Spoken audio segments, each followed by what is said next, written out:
Salut les amis, c'est Keldar et on se retrouve aujourd'hui pour le numéro 36. Et le 36, eh ben, c'est le radiateur ou l'intercooleur ou je sais plus, sans doute une barre anti-rapprochement. Bon bah allez, et des petites pièces en imitation carbone, assez sympa. Bon bah allez, on va déballer ça et on commence la construction.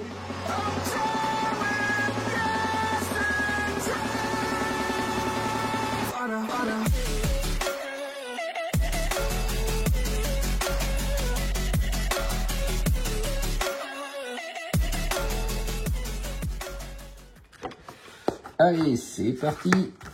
Qu'est-ce qu'on a cette semaine? On a la partie avant de la carrosserie. Donc avec ouais, l'intercooleur, c'est ça, la barre de torsion. Donc j'étais pas loin. Alors.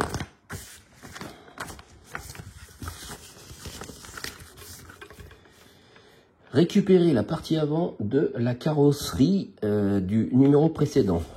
Donc la partie avant, c'est cette pièce-là, vous vous souvenez, avec le KN inscrit ici. Donc on va fixer le petit ventilateur et le boîtier du ventilateur. Alors tout ça, ça s'inscrit là, ok. Donc normalement, l'hélice se met à l'intérieur comme ça. Voilà, juste clipsée. Voilà, là on la voit bien. Et après, elle se met ici. On voit une encoche là. Vraiment, c'est fait exprès pour mettre, voilà, le boîtier du ventilateur. Et ici, on met une vis AM. Voilà, ça y est. Ça, c'est fixé. Donc ensuite, on récupère l'ensemble des supports des klaxons du numéro précédent. Donc, il va y avoir plusieurs pièces à aller chercher des numéros précédents. Donc, notamment les klaxons. Et ça, les klaxons, il y a une petite encoche ici. Donc ça se met dessus comme ça. Voilà. Et en fin de compte, en bas, on arrive à un trou pour mettre une vis AM juste là. Voilà ce que ça donne. Donc maintenant, on approche la partie avant de la carrosserie. Donc là, il faut récupérer tout le châssis avec le moteur. Voilà, je vais mettre ça de ce côté. Et en fait, ça y est, on va enfin le fixer. Donc, il y a deux trous, un là, un là. Et là, vous voyez deux gros ergots. Mais du coup, c'est pas ça. C'est juste ces trous-là, là et là. Normalement, ça correspond quand on le met comme ça. Alors, il y a aussi des petites pattes ici. Donc, il faut bien se mettre ici. Voilà. Là, c'est bien enfoncé. On voit que là, c'est parfaitement adapté. Et du coup, ici et ici, on a deux vis à mettre. C'est des vis AM. Et voilà. Les deux vis ici ont été mises. Donc maintenant, on a encore d'autres vis à mettre. Du coup, ici et de l'autre côté, une vis AM. Et il faut également rechercher du numéro 35, le numéro de la semaine dernière, ces petites pièces, voilà, en plastique, qu'il faut mettre au niveau du radiateur. On voit un trou là, un trou là, un trou là, un trou là.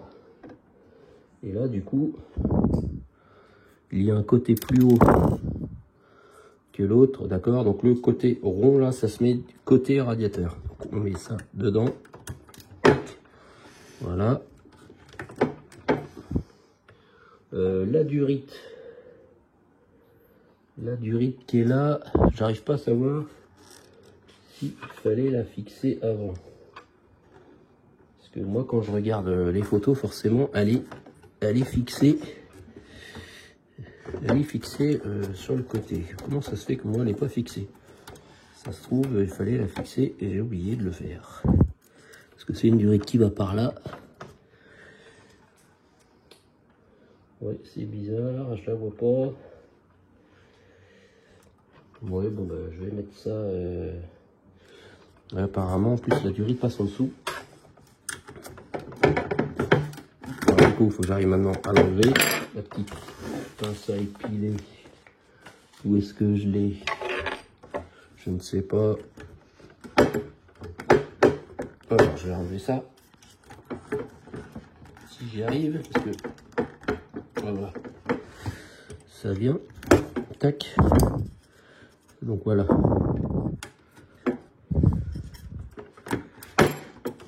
Voilà. On met l'autre petite fixation de l'autre côté.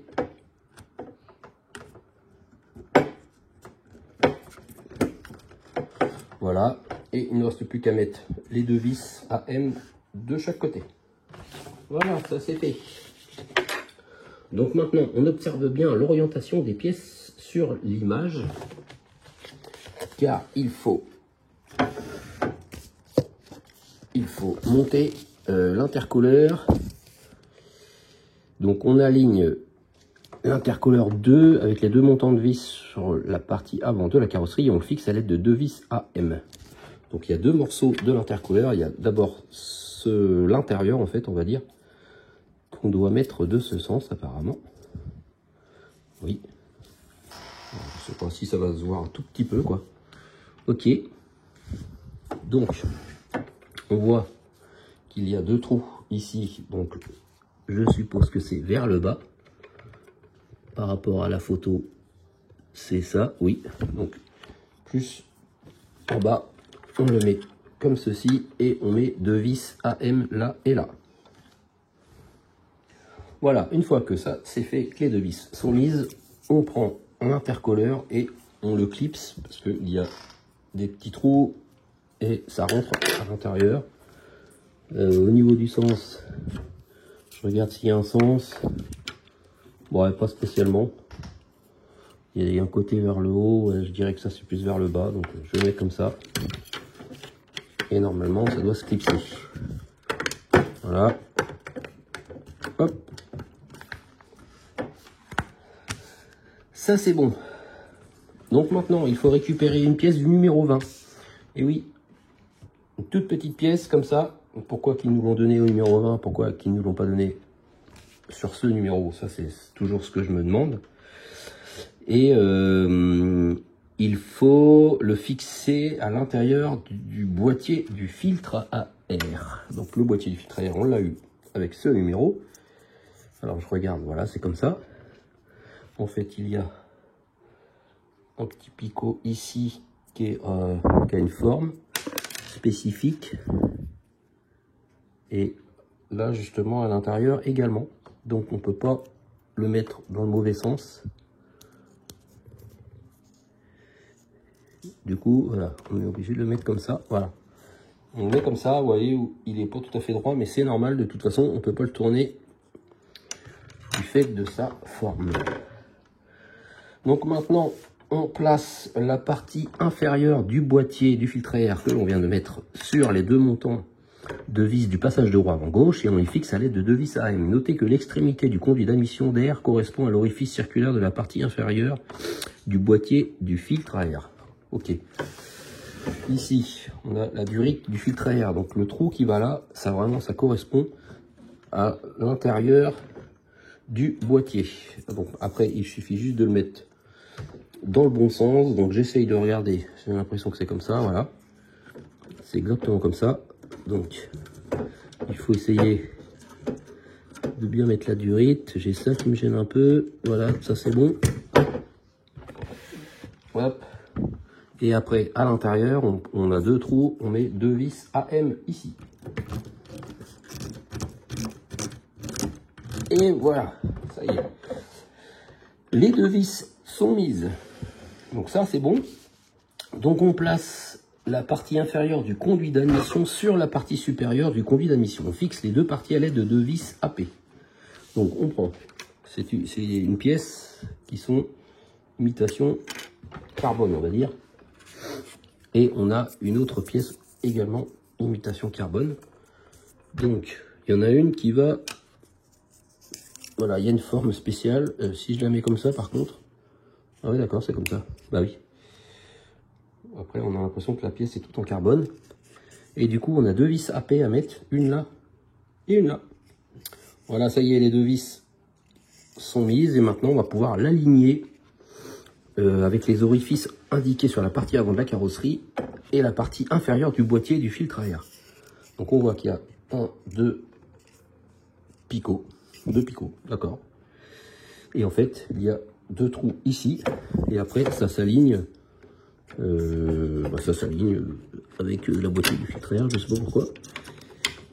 Alors ici, il faut maintenant réussir, voilà, à l'enfoncer là-dedans. Voilà, ça y est. Ah ouais, d'accord. Et après, ça se met dans le boîtier. Ok. À l'intérieur, il y a une petite encoche et du coup, ça va dedans. Ça y est, je comprends mieux. Placer la partie supérieure du boîtier du filtre à air. Donc la partie supérieure, c'est celle-là. Et on la place à cet endroit-là. Et là, apparemment, il n'y a pas de vis. C'est juste enfoncé comme ça, à fort. Et ça permet de tout fixer. Voilà. Rien de très compliqué. Voilà ce que ça donne. Mais ça n'est pas encore tout à fait terminé. Maintenant, parce qu'il nous reste cette plaque-là. Une plaque aussi, j'avais pas vu, imitation carbone, pas dorée du coup, c'est une imitation carbone normale. Alors que là, on voit que c'est en plastique tout simple. Et donc ça, on aligne les orifices de vis du panneau de circulation d'air sur les orifices indiqués sur la partie avant de la carrosserie. Et on fixe le panneau à l'aide de vis QM. Là, c'est des vis QM. Donc, apparemment, ça serait comme ça. Ok. On voit deux trous, un là et un là. Bon, voilà, ça se met tout simplement comme ça. Voilà. Et en fait, voilà, on voit ici et ici une petite encoche pour mettre les deux vis QM. Voilà, ça y est, j'ai mis les deux vis QM ici et ici. Et enfin, on insère les deux extrémités de la tige de capot dans les deux orifices indiqués de la partie avant de la carrosserie. Parce que ça, en fait, on a eu une petite tige en ferraille. Et en fait, ça c'est la barre du capot, la tige de capot. Donc la tige de capot, elle se met ici, on a un tout petit trou. Et on en a un autre de l'autre côté. Bah voilà, ça s'insère dans ce sens. Ça là-dedans. Voilà. Et l'autre là. Tac.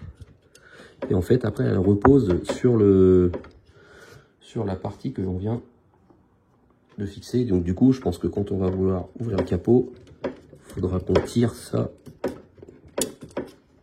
À moins que, ouais, je sais pas, à moins que ça serve à fixer, ouais, parce que c'est pas très pratique ça. Non, ouais, je pense que c'est juste, ça sert juste en décoration. Je ne sais pas du tout. Et du coup, on a le résultat du montage parce que la fameuse barre de torsion, c'est à garder, à mettre de côté pour la suite du montage. Même si, bon, je me doute qu'elle va se mettre, elle va se mettre comme ceci, tac et tac. Voilà. Bon, je vais déjà la mettre en place. Comme ça, voilà, c'est plus sympa. Et du coup, c'est terminé pour ce numéro. Alors, qu'est-ce qu'on a la semaine prochaine? La semaine prochaine, pour le numéro 37,